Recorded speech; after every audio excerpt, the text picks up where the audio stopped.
দেখতেছিলাম আসমান থেকে আল্লাহ তাআলা এখানে প্রচুর সম্পদের নিয়ামত দান করেছেন, কিন্তু আমি বহু উপজেলা টাউন ভিজিট করেছি, এরকম বিধ্বস্ত গরিব পিছিয়ে পড়া টাউন আমার নজরে খুব কমই এসেছে। এত নিয়ামত যেখানে আল্লাহ দান করলেন, এই এলাকা কেন পিছিয়ে পড়বে? আমি আপনাদেরকে কথা দিয়ে যাচ্ছি, ইনশাআল্লাহ আপনারা আমার ভাই হামিদুর রহমান আজাদের হাতে আপনাদের আমানত সমঝিয়ে দিন, আমরা আপনাদের আস্থার প্রতিদান দেব ইনশাআল্লাহ।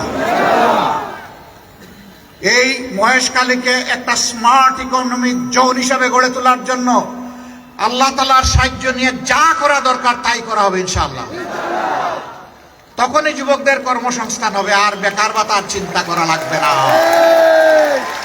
কাজ করবে যুবকরা, কাজ করবে যুবতীরা, কাজ করবে মুসলমান, কাজ করবে হিন্দু, কাজ করবে বৌদ্ধ, কাজ করবে খ্রিস্টান। ওখানে দল ধর্ম কিছুই দেখা হবে না, দেখা হবে তার যোগ্যতা।